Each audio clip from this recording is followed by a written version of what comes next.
Hi guys, it's Kelly here and I'm back with another video. Today's video features a new kit. This is the Tropical Sunshine kit from Gina and Thermoweb Designs. This is a little different for me, so I was super excited to do it.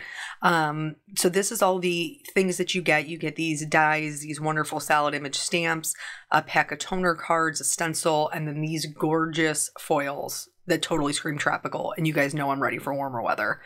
So in addition to that, I pulled out some other Gina cardstocks because I wanted to do the card. I love foils, don't get me wrong. I think that they're beautiful, but I realize that it's not everybody's thing. And these are the deco foils, which means they do require a laminator to use them with the toner card fronts.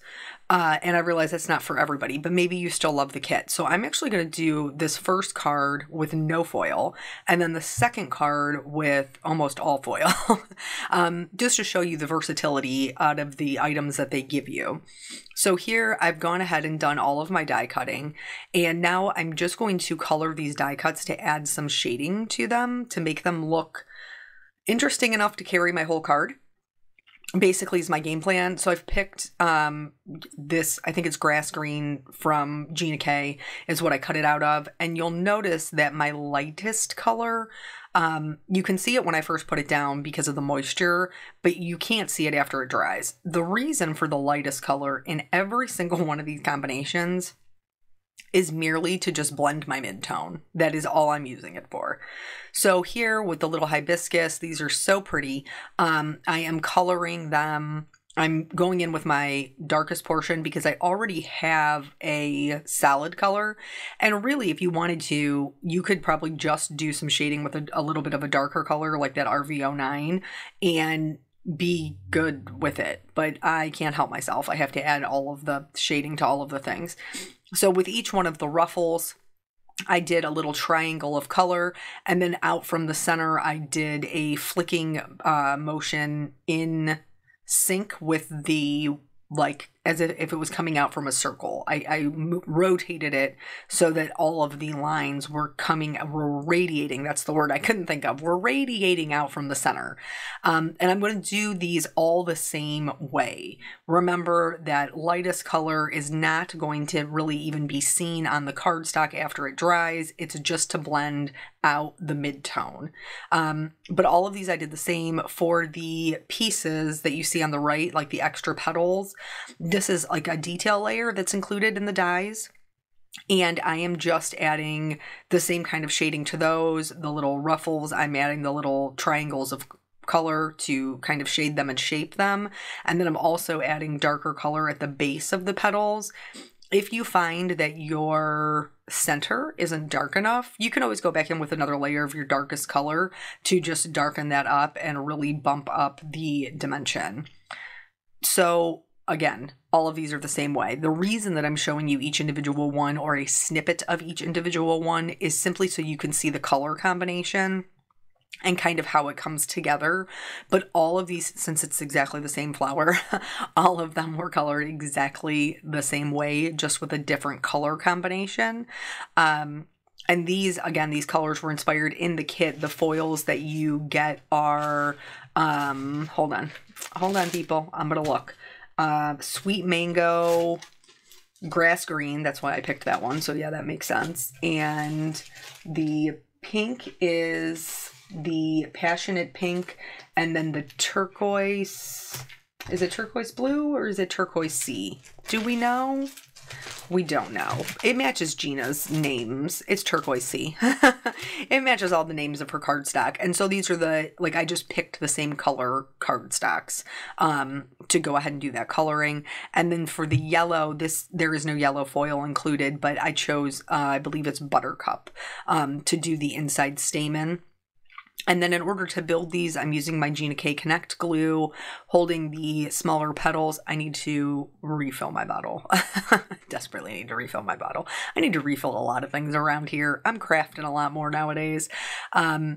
But so I am holding them with my tweezers so I can get the glue on there and then putting them in place.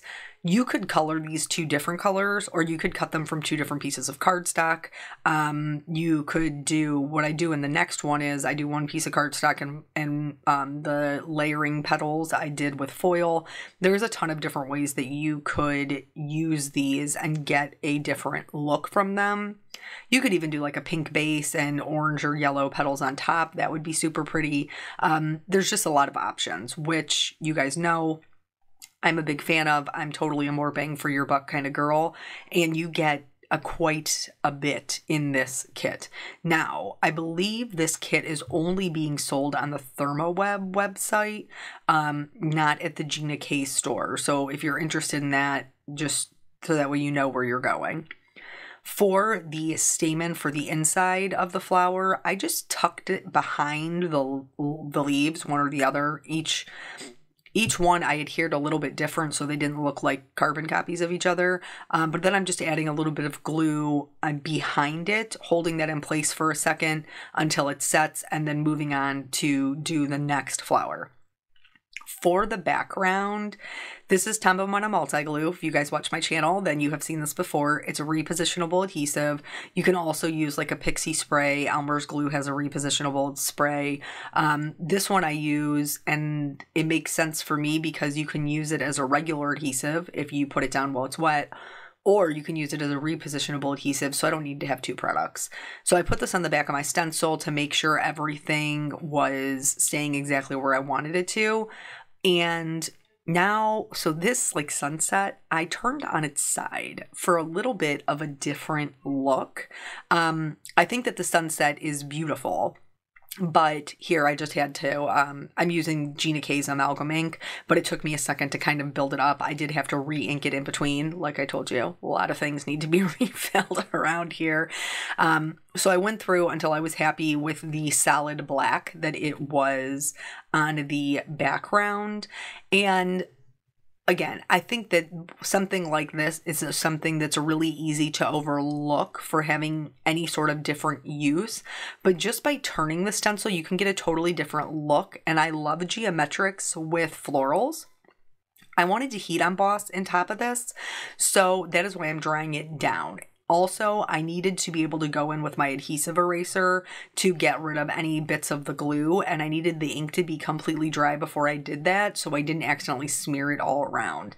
Inks can be a little bit tricky because even though they feel dry to the touch, they might not necessarily be dry, and especially if you're heat embossing over top of them, like I'm going to do with my sentiment here, you want to make sure that it's completely dry by testing it, like dump your embossing powder over top of it without stamping anything and seeing if it sticks. If it does, wipe off that embossing powder and keep heating it. I've made that mistake one too many times. So I've treated this with my anti-static tool. I am stamping down the sentiment and white pigment ink, and then I am going to white heat emboss on top of this. Now, you may be saying to yourself, Kelly, the white areas, you're not going to be able to read what it says. And you are correct. But don't worry, I have a fix for that too. This card, this is going to be story time, is just, you know, me telling you my craft woes, mostly because you're the only people who can relate to me. Nobody in my regular life can relate to my craft woes. So here, how I'm going to fix that is I'm just going to go in with a fine liner and I'm going to outline the word. This is going to create a black outline around it. So even in the areas where it is white, you will still be able to see the completed word, which says vibes, sending good vibes. I felt like that was very fitting, this whole tropical theme we've got going on. And then I will move on to adhering my flowers to my card. I really wanted to kind of like bring it up the left-hand side, and I'm going to use the hinge method. Again, this completely changed the way that I view die cuts. I still don't love die cuts like I love stamps. Not going to pretend like I do. But this did change quite a bit for me because the hardest part for me with dies was arranging them and chasing them all over. I do not enjoy. No, sir, no, ma'am. I don't like it. Me no likey. And so being able to lay everything out and then pick it up with the press and seal really did make a huge difference and made it so I'm probably not going to reach for dies first, but I definitely am using them less begrudgingly, I guess would be a good way to put it. So each layer I'm just going to go through, I'm going to put glue down, flip it back over, press it into place, flip my press and seal back over, glue that into place until I have everything where I want it. I felt like this card was a little bit off center because my flowers are closer to the edge on the left than they are on the right. So I did add some glitters because even though it's not foil, I gotta have my shimmers. Yes, I do. But I did trim this down and then I matted it on a black card base. And that evened it out quite a bit, and I was much happier with it. And then we're going to move on to the foil. So, my crafting woes. I do not know what went on in my craft room today. Now, I suffer from the same thing as many crafters, which is I just had it in my hand, now where has it disappeared to? Oh, I did add rhinestones. These are the Dazzling Diamond rhinestones from Gina K. So, like, you just have it in your hand, or you're just using it and you set it down and then it grows legs and it runs away and it disappears and you can't find it. We have to go back to the card. So here, these toner cards are cut to be an A2 size card. I did not need, for the card I was creating, I did not need a full sheet. And so I cut them in half and then I trimmed down my foils to match. I have preheated my laminator. You want to make sure that you do preheat it. It needs to be warm before you stick this in there. I put in my toner paper. I put in my foil shiny side up into my carrier sheet and then fed in my carrier sheet with the fold side first. You want to lead with the fold side and then just let this feed all the way through. My laminator is not a fancy laminator. It only has one setting. I can't change it, but it works for me. So if it's not broke, don't fix it. So then I just went through and I did each one of the colors, knowing that then I was going to go through and die cut them. You can die cut first and then foil them, or you can foil and then die cut them. It will work either way. Some people like to die cut first because then if you have any texture on your plates, the foil may pick up that texture, but your cardstock does the same thing. I didn't have any issues. I was fine with the way that it came out. Here's me laying out all my dies. The only one that will not get any die cuts is the blue. The blue is for my background. So in doing all of this die cutting that I was doing, I noticed that when the flower petals cut out, they left behind this like really beautiful detail veining. And you can see it here, like up on the orange cardstock there. The center of it is still intact and it doesn't cut out the finished flower. That's what the other die is for. So I thought it would be really cool to do like a whole die cut background with all of those little details kind of left in there, and then put a solid foil sheet behind it. So I'm going to lay it all out. This black, it's just regular black cardstock, is the same size. It is 2 3/4 by 4 1/4. So I laid everything out. Once I ran this through one time, I just moved the other, what was it? A leaf, a petal. Let me look. It was 2 leaves. I just moved the leaves down and then die cut them again. And then that is the panel cut out.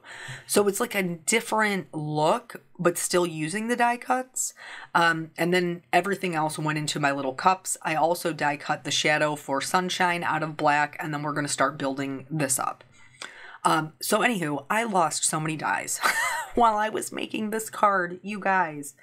I could not find them. I was searching all over for them. I was like, did the magnet pick them up? What happened to them? At one point, I looked for the stamen die for probably like 10 or 15 minutes before I realized that I had left it over by my die cutting machine.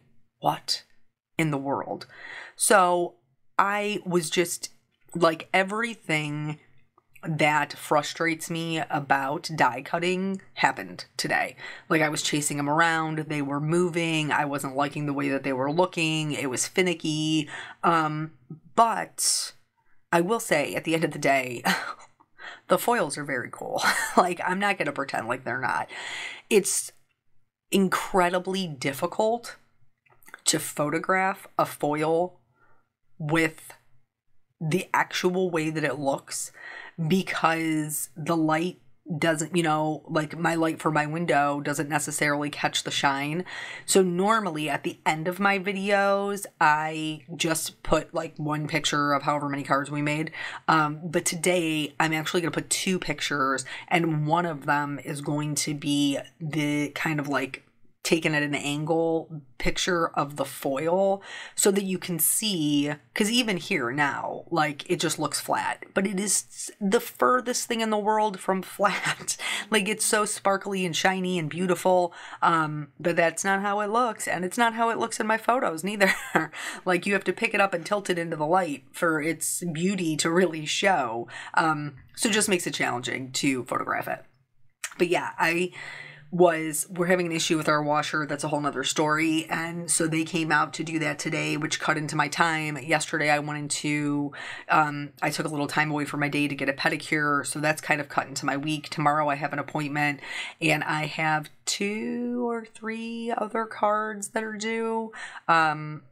So I'm a little bit overwhelmed, but that's all right. We're going to make it through. Like, sometimes you just have to accept that it is what it is. You will get done what you get done. That is the benefit of working for myself, is I am my boss. It's also the curse of working for yourself, that I am my boss, because she's a rough one sometimes. She's a rough one sometimes. So I built this up. I adhered down my little pine trees and my little flower at the bottom. I tucked in my leaves. For the sentiment, I did end up using the die with the sweet mango foil, but this same sentiment is included in that stamp set. The other thing I wanted to tell you, to recommend to you, that you could do with those solid images is you can no line color them. And I actually have a different anchor set from Gina K that I did watercolor, no line watercoloring. And so I'll link that at the end if you're interested in how to do that with solid images. But yeah, so this is the whole card. These are both of the cards. And then here shortly, I will show you the angled one. Thank you guys so much for joining me. I always appreciate your time, and I will catch you on the next video. Bye.